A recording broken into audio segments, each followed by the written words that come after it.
예수님께서 제자들을 선택하시고 그 다음에 전도 여행을 하실 때 많은 사람들이 따라왔습니다. 오늘 본문의 말씀도 예수님께서 가시는 곳마다 많은 사람들이 예수님 앞으로 모여왔습니다. 오늘 이 본문의 말씀이 그 유명한 그 오병이어의 이적의 말씀이 됩니다. 예수님 말씀 들은 사람들은 많았지만은 이제 때가 되고 나니까 이제 인간적으로 또 육체적으로 배고픔이 찾아왔습니다. 여러분, 이 사람에게서 이 먹는다는 게 굉장히 중요합니다. 아마 제가 여기 와서 느낀 것은 이 먹는다는 거, 이것이 여기선 그렇게 뭐 중요치 않다 이렇게 보는데 제가 사는 것은 참 중요합니다.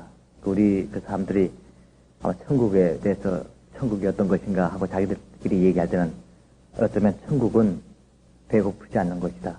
천국 가면은 세 끼밥은 먹을 수 있지 않겠는가 할 정도로 정말 배고픈 사람에게는 이 먹는다는 것이 참 중요합니다. 지금뿐 아니고 그 옛날 예수님 당시에도 바로 이와 같았습니다. 그래서 예수님께서 이 사람들 뭘 먹여야 되겠는데 어떻게 할 것인가 하고 제자들에게 묻게 됩니다. 이때 모인 사람의 숫자가 남자만 5,000명이었습니다. 그렇다면 여자나 또 그 어린아이들과 합치면 뭐 적어도 2만 명은 넘었으리라고 봅니다. 수많은 사람이 그렇게 모여 있었습니다. 당시 그 예루살렘의 인구가 얼마냐면 2만 명이 채 못 됐습니다. 그렇다면 어쩌면 그 예루살렘 인구 전부가 모이지 않겠는가 이렇게 생각할 수 있습니다. 그러나 그때가 바로 6월절이기 때문에 많은 순례자들이 예루살렘으로 오고 있는 중이었으니까 아마 그런 사람들도 같이 끼어있지 않는가 그렇게 볼 수가 있습니다. 어떻든 간에 그 많은 사람이 아무 준비도 없이 왔기 때문에 무언가를 먹을 식사 시간이 되는데 어떻게 할 것인가 했습니다. 빌립이 계산을 해봤습니다. 이 정도면 한 200데나리온 정도 돈이 필요합니다. 이제 그렇게 예수님 묻는 말에 예수님 본뜻은 알지 못하고 그렇게 대답합니다. 당시 그 돈의 그 1데나리온은 아주 젊은고 힘센 노동자가 하루 종일 벌어들일 수 있는 품삯이었습니다. 그렇다면 그건 굉장한 돈입니다. 그 돈이 당시에 제자들한테 없을 뿐만 아니라 또 있다 해도 어디 가서 그 5,000명씩이나 먹을 수 있는 또 2만 명씩 되는 물건을 살 수 있느냐 하는 것도 문제였습니다. 난감한 바로 그때입니다. 그때 안드레가 여기 자기는 전혀 상상하지 못했지만 그래도 예수님이 뭔가 찾을 테니까 대답합니다. 여기 어떤 아이가 조그마한 아이가 있는데 그 아이가 떡 5덩어리하고 물고기 2마리가 갖고 있습니다. 그렇지만 이거 갖고는 뭐 말도 되지 않습니다. 하는 겁니다. 그러나 뜻밖의 일이 벌어집니다. 우리 인간의 생각은 전혀 불가능한 일을 예수님께서는 옳다 하시고 그대로 갖고 오라 하십니다. 그리고 축사하시고 떡을 나눠줬습니다. 그 많은 사람이 먹고도 12관계가 남았다 했습니다. 여러분, 이 이적이 예수님 이적이 어디서 나왔느냐 하는 것이 우리가 생각할 중요한 교훈입니다. 예수님께서 떡 5덩어리와 물고기 2마리를 갖고 와서 나눠준 것이 아닙니다.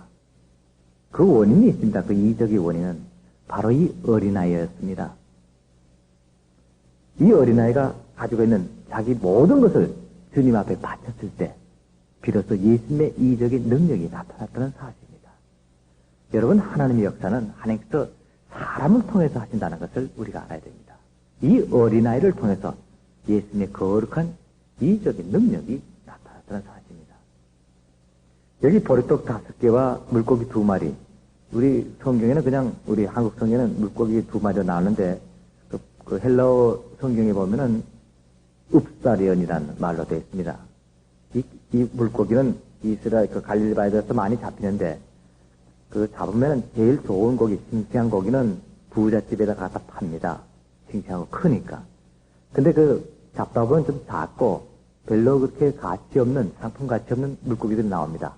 그거는 소금에 절여갖고 서민들에게, 가난한 사람들에게 싸게 팝니다. 근데 이 아이가 가져온 것은 부잣집 사람들이 먹는 큰 고기, 익투스가 아니고 바로 읍사렌이었습니다. 그렇다면 이 아이의 집은 부잣집 아이가 아니고 어떤 가난한 집의 아이였습니다. 그래서 그날 이 아이가 나는 예수님 말씀하신 거 들어가겠다고 했으니까 어머니가 아마 가면은 배고플 테니까 도시락으로 떡 5덩어리 조그만 거 하고, 이 서민들 먹는 가난한 집의 이 물고기, 읍살이에 낸 이 절인, 소금에 절인 이 물고기, 오래된 그 고기 2마리를 줬을 겁니다.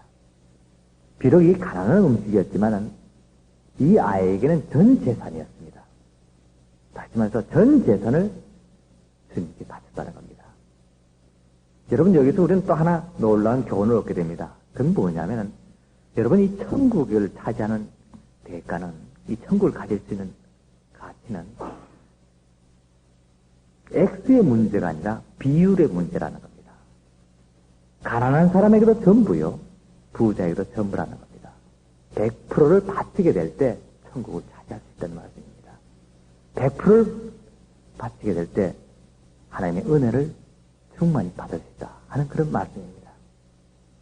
그래서 예수님께서 그랬죠. 왜 과부가 2렙돈을 바쳤는데 그것을 더 귀하다 그랬습니까? 부자가 많은 돈, 그보다 더 많은 돈을 바쳤는데도 왜 그랬습니까? 이 과부에게는 그 2렙돈이 전 재산이었고, 그 부자에게는 그 많은 X지만 그것이 일부였기 때문입니다.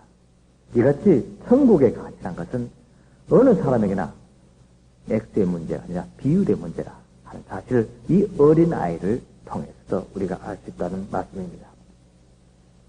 저는 이 오병이어 같은 이런 주님의 이적을 생각할 때마다 오늘 아침에 갑자기 생각나는 친구가 한 사람이 있습니다. 저랑 같이 철학부에서 같이 공부했던 친구인데, 이 친구는 아버지가 목사였고 또 할아버지가 목사였고 대대로 내려온 그런 사람입니다. 그래서 자기도 철학부 하다가 내가 신학부 옮기니까 자기도 신학을 할까. 그러면 자기가 3대째 목사가 되는 거니까 해서 왔다가 한 몇 년 있다가 아이고 자기는 이거 안 맞겠다 해서 도로 철학부로 가서 철학 교수가 된 그런 사람입니다. 이 친구하고 가끔 이제 이런 예수님의 이적 문제 이렇게 나오면 이 친구는 절대 부정합니다. 아이고 이건 말도 되지 않은 소리다. 늘 비판하고 했습니다. 그래서 친구의 논문에 보면 특히 그 복음서 비판 이래갖고 특히 예수님께서 행하신 이적에 대해서 늘 비판하면서 분석했던 그런 친구였습니다. 그런데 아주 저명한 철학 교수가 되었습니다. 그러다가 이 친구가 우리가 졸업하고 거의 10여 년인가 지나서 이제 만나게 됐는데, 그때가 바로 제가 어젯밤에 말씀드렸던 그 독일 부목사가 그 교회 집회로 갔다가 그 친구 하는 말이, 사실은 그 친구가 지금 병에 걸려서 스위스로 요양 갔는데 거기에 이제 담당한 특별한 병동이 있어서 갔는데 한번 만나보고 있지 않겠는가 하면 그랬어요. 그래서 무슨 병이냐 했더니 아마 얼마 못 살 것 같다고, 의사로는 한 3달 정도 살 수밖에 없어서 그리 내려갔는데 그래요. 그래서 깜짝 놀라서, 아니 그렇게 건강하고 자신만만하고 하던 친구인데 어떻게 그렇게 됐냐 했더니 그건 모르겠는데 그렇게 됐다고요. 그래서 그 말 듣고는 갑자기 옛날 생각이 나서 찾아갔습니다. 상당히 그 학문적으로 도도했고 자신감 있고 또 건강도 있던 그런 친구였습니다. 찾아가는 이 친구가 갑자기 제가 나타나니까 놀라갖고는 반가워서 저를 불러서 제 손을 잡고는 그럽니다. 그러더니 옆에 가족들, 딴 사람들 다 내보내더니 저보고 이렇게 얘기합니다. 내가 그렇게 건강하고 책도 많이 쓰고 이름도 많이 얻고 명예도 얻었는데 지금 이거도 아무것도 안 된다. 지금 의사 말로는 한 3달밖에 못 산다고 그랬는데 참 인생이 이렇구나 하는 생각이 든다는 거예요. 그래서 나도 할 말이 없죠. 늘 이 사람이 이제 하나님 부정하고 하늘나라 부정하고 그런 사람이기 때문에 미래에 대해서 내가 기도할 수도 없고 해서 가만히 서 있었습니다. 앉아 있었더니. 근데 갑자기 제 손을 꽉 쥐더니 하는 말이, 나 같은 사람도 천국 갈 수 있겠는가. 제가 깜짝 놀랐습니다. 천국이 없다고 그랬고 예수님의 존재 자체도 부인했던 그런 사람이었습니다. 그러더니 아닐 거야. 나 같은 사람은 천국 못 갈 거예요. 그래서 하는 말이 1년만 더 살 수 없겠는가. 3달, 살아야 3달인데 내가 1년만 더 살 수 있다면 뭔가 내가 제대로 바르게 뭔가 해보고 싶은데 3달은 짧다는 거예요. 그런지 한참 말문이 막혔습니다. 저도 뭐라고, 그래 자네 전국 갈 수 있을 거야. 그렇게 말을 못하겠어요. 그 사람이 써온 책들이 수십 권이 되는데 다 전혀 천국과 관계없는 일이었고 또 자신도 그렇게 알았고 신하고는 전혀 관계없던 그런 칭찬입니다. 인생은, 심지어는 하나님은 인간이 만든 하나의 우상이다. 그런 논문을 쓸 정도로 그런 아주 반신적인 그런 사람이었습니다. 가만히 있으니까 또 적막감이 흘렀습니다. 한 10여 분 둘이 그저 가만히 앉아있다가 우리가 같이 믿는 사람하고 기도하자, 뭐 찬송 부르자 하겠는데 도저히 그런 사람이 아니었어요. 그래서 또 한 번 묻는 겁니다. 이보게 나 같은 사람도 하나님께서 받아줄까? 이때는 제가 뭔가 대답을 해줘야 되겠어요. 거짓말도 할 수도 없고, 그래, 안 되겠나, 뭐 이렇게 할 수도 없고, 또 제 양심도 그렇지 않고, 또 그 친구도 그걸 바라지도 않는 것 같고 해서, 그래, 내가 솔직히 얘기하면 좋겠는가? 물론이다. 다른 사람 얘기는 안 들어도 자네 얘기는 내가 그대로 믿네. 그래. 그렇지만 제가 말문이 탁 막혔습니다. 이거 뭐라고 대답해야 될지. 여러분은 이런 사람에게 뭐라고 대답해야 되겠습니까? 어떻게 하는 것이 이 사람을 위해서입니까? 위로를 해야 됩니까? 어떻게 합니까? 가만히 있다 제가 그랬습니다. 글쎄, 모르긴 몰라도 내 생각으로는 자네는 절대로 천국 갈 수 없네. 절대로. 그때 이 사람이 갑자기 얼굴이 굳어집니다. 그러더니 고개를 푹 숙이더니 그래, 맞아. 난 결코 천국 갈 수 없을 거야. 천국을 이때까지 부정했는데 이때까지 50이 돼도 천국을 부인했는데 내가 거기에 갈 수 있다는 건 말이 안 되지. 그런 고개를 푹 숙였어요. 그래서 나도 할 말이 없죠. 그래서 나왔습니다. 나오는데 그 친구 하는 말이 한 번 더 찾아올 수 있겠는가. 그래, 내가 여기 며칠 머물 테니까 내일 한 번 내 더 오겠네. 그러고 나왔습니다. 그 다음날 갔습니다. 들어가려고 그러는데 부인이 마침 문 앞에 있다가 제 손을 쥐더니 옆으로 가요. 그러면서 부탁 하나 할 게 있다고 그래요. 그게 뭐냐니까 거짓말해도 좋으니까 제 남편 좀 위로해주고 정말 어떻게 하나님이 영접할 수 있다는 그런 얘기가 기도를 좀 해줄 수 없겠냐고. 그렇죠. 부인이 그렇게 사정하니까 딱합니다. 글쎄요, 뭐 그렇다고 해서 당장 그 미혼전에서 난 못합니다 이렇게 할 수도 없고 해서 글쎄요, 그저 하나님께서 하시겠죠 하고 나왔습니다. 그 들어갔어요. 들어가니까 이 친구가 내가 먼저 말 끝내기 전에 먼저 얘기를 합니다. 내가 어젯밤 곰곰이 생각해봤는데 자네 말이 틀림없이 맞다. 내가 지난 날을 딱 돌이켜서 생각해보건데 단 1%도 천국 갈 자격이 없다는 걸 알았다는 거예요. 아무리 생각해도 자기 한 일을, 지난 일을 가만히 돌이켜보니까 하나님 받아준데도 부끄러워서도 못 갈 것 같은데 그럴 거라고. 자네 말이 원래. 그러면서도 인정을 하면서도 한편으로는 한숨을 푹 쉬는 것이 뭔가 그래도 뭔가 있어야 되지 않겠는가 하는 겁니다. 그래서 저도 또 말을 못하겠어요. 가만히 또 있었어요. 한 30분이 지나도 서로 말 안 하고 가만히 있었습니다. 참 그게 저는 그런 방문이 참 처음이요. 또 앞으로 또 없으라고 보겠지만은 참 딱했습니다. 그래서 가만히 있다가 그 친구가 또 물어요. 그래도 말이야, 하나님은 사랑이시고 자비로우시니까 나 같은 사람 용서할 수 있겠는가? 또 물읍니다. 뭐 물에 빠진 사람 프라그도 걷듯이 잡풀려는 듯이 한 그런 태도였습니다. 그때 제가 또 이렇게 얘기를 했습니다. 이 사람아, 하나님은 사랑이시고 하나님은 자비하시고 선하시지만은 하나님은 마귀에게까지 사랑하지 않는 것 같네. 내 생각은. 하나님 마귀는 사랑하지 않네. 근데 그 사람 그래요. 그게 옳은 말이네. 아무도 나보고 그 말 하지 않지만은 자네 말이 정말 원래 확실하네. 사실 내가 마귀가 아닌가. 내가 얼마나 많은 사람에게 상처를 줬는가. 내 아버지에게까지 하나님이 어딨냐고 대든 난데 내가 마귀인데 그래 그럴 거네. 그 눈물을 쭉 흘려요. 그 저도 그 뭐 할 수 없었죠. 나도 가만히 보니까 너무 잘 아니까 이 사람이 얼마나 신앙적인 논문을 쓰고 어떤 성경적인 논문을 쓰면 비판은 다른지 모릅니다, 사실은. 그 마지막 때 가니까 저 사람이 저렇게 연약해지다가 사실 상상을 못 했거든요. 그리고 한참 있다 제가 도로 나왔습니다. 또 한 번만 더 올 수 있겠는가? 내일 저녁에 내가 떠나야 되겠다고 했더니, 그래. 그럼 내일 한 번만 더 만나주게. 그 다음날 갔습니다. 아니, 그 얼굴이 많이 수척해졌어요. 잠을 못 잤는가? 오늘 나 이거 자냐고 잠깐 있다가 나는 이제 떠나야 되겠는데, 잠을 못 잤는가 하고 그렇게 물었습니다. 잠을 못 잤네. 그러냐고. 그래서 그때, 그때가 이렇게 얘기합니다. 내가 죽거들랑 자네가 와서 장례 예배를 인도해 줄 수 없겠는가.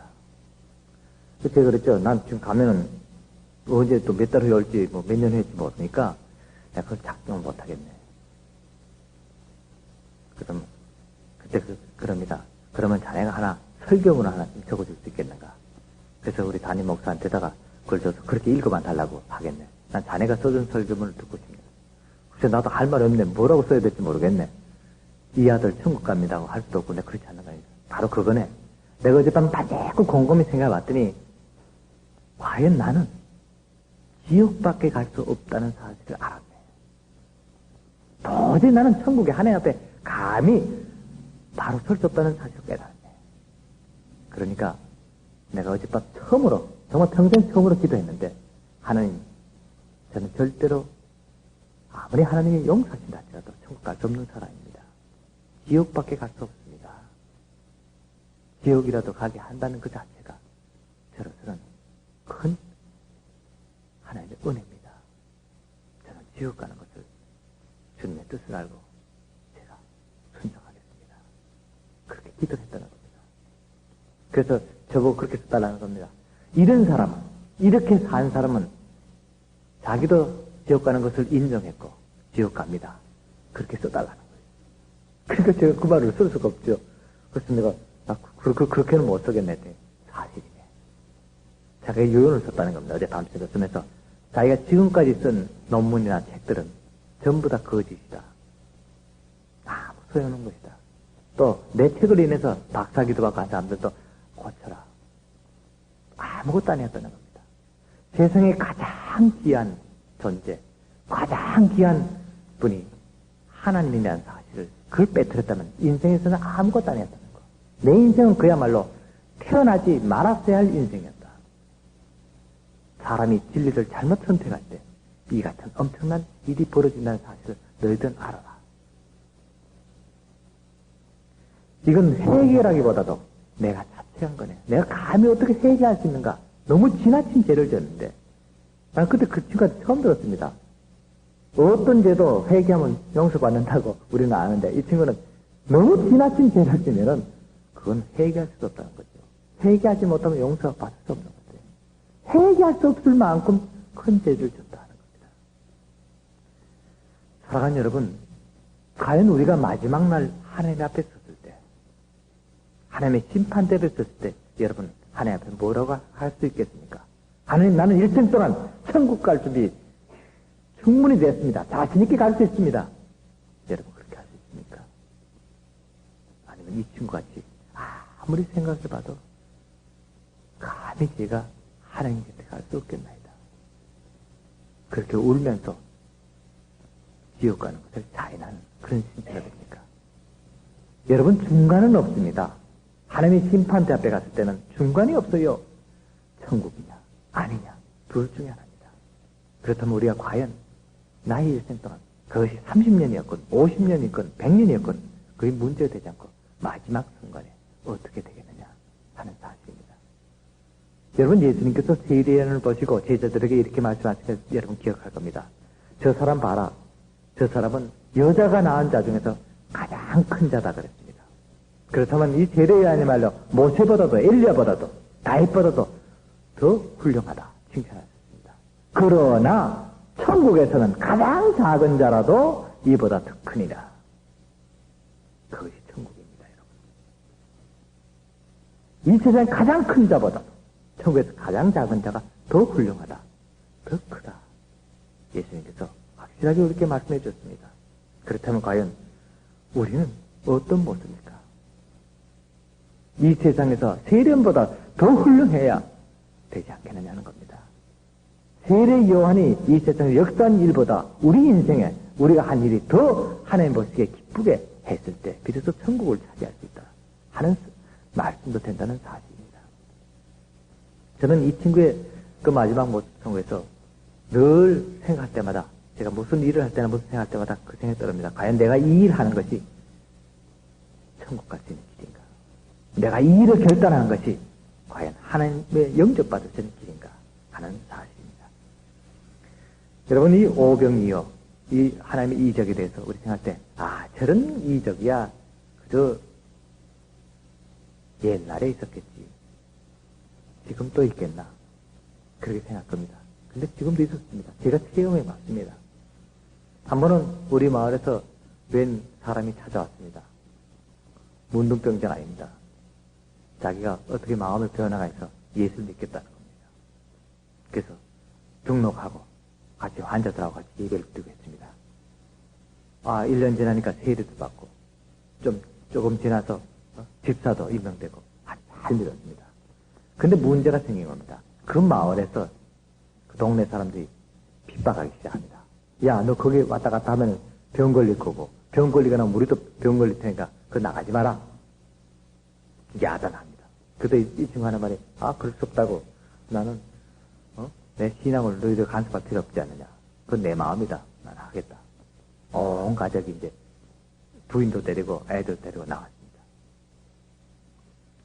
아무리 핍박해도 듣지 않았습니다. 그러던 어느 날 이 사람이 돼지를 키웠는데 그 집에 돼지가 5마리 모던이 있었습니다. 그 모던이란 말은 그 새끼를 빼는 말입니다. 그래서 새끼가 다 이제 금방 이제 며칠 후면 새끼 날 정도로 이제 그 만삭이 된 그 모던 5마리를 이제 밖에서 저쪽으로 옮기는데 이제 새끼 나니까 다른 곳으로 옮기려고 하다가 가만히 갑자기 뭐 놀랬는지 이 돼지 5마리가 그냥 뛰어가고 그 옆집 이웃집에 그 채소밭에 가서 다 그냥 뭉개져 버렸습니다.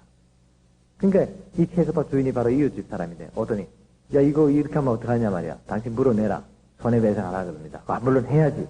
근데 이제 문제가 생겼습니다. 손해배상 뭐 어떻게 해줄까? 채소값 얼마, 이게 씨 뿌린 값이랑 해서 얼마 해서 채소 주면 되겠지 않겠는가 이 사람이 생각했는데 그 주인이 하는 말이 이 돼지 5마리가 그걸 했으니까 이 5마리 다 날 달라는 거예요. 새끼 베고 그 새끼 한 마리에 15마리 최소한 15명 내지 많으면 18마리 낳는 새끼입니다. 그러면 이게 벌써 5마리면 100마리 가까이 되는 그 돼지인데 그걸 내놓으라는 겁니다. 이럴 수가 있냐니까 동네 사람 불러서 한번 해보자 말이야. 그 동네 사람들 갔더니 내가 이 친구 미워하다가 잘 됐다 해서 그렇게 해주라 이렇게 나왔어요. 그래서 꼼짝없이 당한 겁니다. 그래서 날 찾았어요. 아이고 내가 이웃집에서 채소밭 조금 먹고 몇 평 정도 이렇게 허물어뜨렸는데 돼지 5마리 다 내놓았는데 이거 어떡할 거예요? 그 제가 뭐라 그럽니까? 이거 당신 집사인데 말이야. 성경도 안 배웠냐고. 달라면 잘 줘야지 어떡하냐고. 그거 주라고. 그랬더니 그래도 이거 너무 하지 않냐 그래서 너무하고 안 가간에 예수 믿는 사람이 그거 갖고 싸우고 하는 게 아니라고. 믿으려면 확실하게 믿고 안 하려면 안 믿는 거지. 그냥 말씀대로 내가 볼 때는 그냥 줘야 되겠다고 달라는 거예요. 그래서 이 사람도 내 말을 믿고는 아주 또 신앙이 있으니까 그래 가져가라. 설마 우리 굶어 죽겠냐. 전 재산 같은 거죠. 몽땅 줘버렸습니다. 그래서 제가 위로를 했습니다. 이보시오. 하나님께서는 절대로 자기 사람을, 자기 백성을 굶지 않게 하고 또 손해보지 않게 합니다. 그러니까 믿고 기도하고 참으시오. 인내가 제일 좋은 성령의 열매니까 이때 성령 체험할 수 있는 일이 될 수 있으니까 그렇게 하시오. 그렇게 얘기를 했습니다. 그러니까 이제 그래도 이제 올라가지만 이제 제가 목사가 그러니까 그런 거보다 하고 이제 또 열심히 일을 했습니다. 그래서 열심히 일해보라고. 이웃집에서는 돼지 새끼 나서 좋다 그럽니다. 얼마나 그 축복을 받았는 돼지였는지. 물론 이 사람이 잘 키웠어. 이제 새끼를 냈으니까 한 마리 18마리씩 낳습니다. 그건 100마리 가까이 됩니다. 5돈까지 합치면. 다 튼튼한 돼지들 낳습니다. 그러니까 그거 보면서 저 며칠 전만 해도 내 건데 이제 이렇게 생각했지만 어쩔 수 없이 그냥 넘어갔습니다. 그리고 6개월이 지났습니다. 가을이 됐는데 갑자기 그 집에서 키우던 큰 황소 3마리가 뛰어넘어와서 이 집 밭을 다 뭉개버렸습니다. 사실 돼지값은 한 마리에 그저 10만 원도 안 되거든요. 근데 소 한 마리는 그때 400만 원 이렇게 했다고. 엄청난 비싼 거죠. 아, 황소 3마리 갑자기 피워서 그냥 논쟁을 하니까 손해배상 해야 될 거 아니에요. 그 이 사람이 신이 나서 저한테 찾아왔어요. 목사님, 역시 하나님은 믿는 사람 손해보기 안 합니다. 이제 황소 3마리 얻었습니다. 이거 뭐, 이거 팔면 1000만 원이 넘는데, 이거 뭐, 그저 돼지가 문제입니까? 응? 그 돼지 새끼야 뭐, 만 원도 안 하고, 응? 모돈도 뭐, 10몇만 원밖에 안 하는데, 이거 뭐, 100배를 얻었다고. 역시, 그저, 씨를 뿌리면 뭐, 50배, 60배, 100배는 안 되니, 이게 딱 맞는 말입니다. 좋아서 이렇게 합니다. 그래서 제가 그랬습니다. 보세요. 우리 예수 믿는 사람은 그렇게 계산하는 게 아닙니다. 우리가 손해를 볼 때는 손해보더라도 우리가 남에게 손해를 끼칠 수 없잖아요. 그러니까 적정선에서 해서 배상해야지. 그 3마리를 다 아껴두면 안 되지 않느냐. 양심적으로도 그렇지 않겠어 했더니, 아니 그렇긴 그렇지만 저 사람 한 대로, 저 사람 한 법대로 하면 되지 않느냐 그래요. 그렇지 않는 거라고. 뭐냐고요. 그럼 어떻게 해야 되냐 그래서 용서하는 겁니다. 우리 그리스도인은 용서하는 겁니다. 기독교는 사랑의 종교이고 용서의 종교입니다. 사랑만 하고 용서가 없다면 그건 완전한 사랑이 될 수 없습니다. 여러분 바로 그렇습니다. 우리는 사랑하면서 용서하잖아요. 한 번 미워한 사람 그대로 꽁 해서는 계속 보기만 해도 말은 그대로 웃으면서 하지만은 용서하지 않습니까? 그건 완전한 사랑이 될 수 없는 겁니다. 그럼 용서는 어떻게 해야 됩니까? 그냥 다 돌려주는 게 용서입니다. 계산하지 않고, 받지 않고, 그대로 돌려주는 것이 용서입니다. 이 사람이 곤란하지만, 그래도, 그 다음 그랬죠. 위로하면서, 그래도 하나님께서는 절대로 손해보게 하지 않습니다. 그렇다고 또, 그 소가 또 뛰어넘어오지도 않는 건데, 이제는 다시는 그 사람이 돌려주면. 그러면서 제 말을 믿었습니다. 그래서 돌아갔습니다. 와서 이제 그 사람은 이제 큰일 났네. 3마리 다 받아, 1마리만 주고 2마리만 받아 좋겠는데 하고 하던 그 사람이었습니다. 근데 웬걸 오더니 이 사람이, 됐어. 나 예수 믿는 덕에 자네 복 받았네. 그 3마리 도로 다 가져가게. 받을 거 없네. 그거 몇 푼 된다고 뭐. 해수박 몇 통 이렇게 뭉들여 놓은 거, 뭐 중요하지 않네. 이 사람이 깜짝 놀란 겁니다. 기가 막히죠? 생각지도 않은 용서를 받은 겁니다. 생각지도 않은 은혜를 받은 겁니다. 그러니까 아무리 양심 없는 사람이라도 가만히 생각하니까 이게 큰일 났거든요. 괴롭습니다. 부인하고 아무리 인해도, 야, 우리가 어떻게 해줘야 되겠는가? 응? 저걸 어떻게 해줘야 되겠는가? 소 3마리 그대로 돌아왔는데, 자기 같았으면, 소 3마리 다 뺏었을 건데, 근데 저 사람 뜻밖에 저렇게 되니까, 야, 교회 다니는 사람, 이거 뭔가, 병신이 아니고 뭔가 달라도, 아마 도사가 아니면 병신이 둘 중에 하나겠지. 그렇게까지 말하게 됩니다. 그 생각도 못하고 이 사람도 고민을 하게 된 거죠. 근데 어느 날, 이 사람이 막 뛰어왔습니다. 목사님. 야, 이 목사님 말이 맞습니다. 하나님 절대 손해보게 안 합니다. 그래서 좀 한번 물어보려고 합니다. 이거 제가 받아야 될지 안 받아야 될지 모르겠습니다. 그 이웃 사람이 생각도 못해서 이렇게 해야 되겠다고 자기 판단한 겁니다. 왜냐하니까 용서해줬으니까 자도 전에 이 사람이 자기 밭에 뭉그러진 걸 용서해줘야 될 거 아닙니까? 그럼 그 돼지를 보내줘야 될 거 아니에요. 용서하려면. 근데 이제는 전에 모든 5마리 갖고 와서 6개월 동안 새끼 내야가고 100마리 되는 새끼를 다 먹여서 큰 돼지로 만들어 놓은 겁니다. 그걸 다 갖고 100마리를 갖고 왔습니다. 갖고 와서는 이 사람 뭔가, 이거 자네 건데. 그랬어요. 나 건 없네. 나는 모든 5마리밖에 새끼 뵌 모든 5마리 없는데 왜 그러냐. 이제, 아니야. 자네 모든에서 난 이 손데 내가 잠깐 맡아줬다가 자네한테 돌려주는 거니까 받아주게. 나는 못 받는다고. 이거 내가 100마리 받으려면 내가 그럼 5마리 못 오면 받겠다니까. 아니라고. 사정사정하면 바치는 겁니다. 가치라고. 그래야 내 양심이 안정되네. 사랑하는 여러분, 바로 그렇습니다. 하나님께서는 자기 백성을 결코 손해보게 하지 않습니다. 결코 망하게 하지 않습니다. 어떤 경우에서라도. 여러분, 어떤 사람 그럽니다. 예수 믿으면 손해 많이 봅니다. 장사하는데도 손해보고, 뭐 하는데도 손해본다 하지만은, 그렇지 않습니다. 그건 말씀대로 행하지 않기 때문에 손해보는 겁니다. 하나님을 살짝 접어두고 하니까, 예수 믿는다고 하면서, 그리스도인이라고 하면서, 살짝 접어두고 하니까, 문제가 생긴다는 겁니다. 여러분, 이 계시록을 보면, 적 그리스도란 말이 나옵니다. 그건 헬라어로 안티크리스토스라 그럽니다. 이 안티란 말, 이 말이 무슨 말입니까? 우리 성경에서는 적이라는 말, 대적한다는 말이지만, 그러나 헬라 원문에는 대신한다는 뜻이 더 강합니다.